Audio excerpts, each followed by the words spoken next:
আসসালামু আলাইকুম রহমতুল্লাহি বারাকাতুহু। আসসালামু আলাইকুম রহমতুল্লাহি বারাকাতুহু। আসসালামু আলাইকুম রহমতুল্লাহি বারাকাতুহু। হে ভারতবাসী,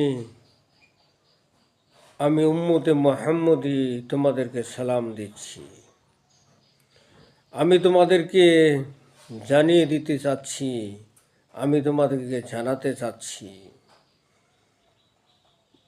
তোমাদের গুজরাটের তথা ভারতের গুজরাটের 2002 সালের যে হত্যাকাণ্ড হয়েছিল, সেই হত্যাকাণ্ড আল্লাহ পাক অনেক কষ্ট পেয়েছেন, তিনি সহ্য করতে পারেন নাই, তিনি এর বদলা নেবেন।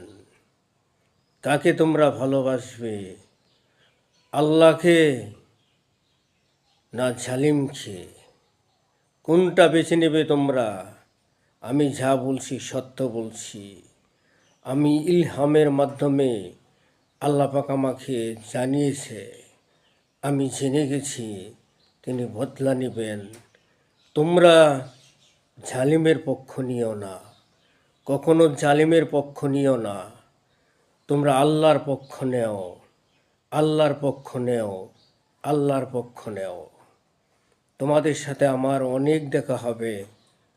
আমি তোমাদের একজন শুভাকাঙ্ক্ষী, আমি আপনজন, আমি তোমাদের মতো একজন মানব, কিন্তু আমাকে এইভাবেই তৈরি করেছেন আল্লাহ। তোমাদের সাথে আবার দেখা হবে, আবার কথা হবে। আসসালামু আলাইকুম রহমতুল্লাহি বারাকাতুহু। আসসালামু আলাইকুম রহমতুল্লাহি বারাকাতুহু। আসসালামু আলাইকুম রহমতুল্লাহি বারাকাতুহু।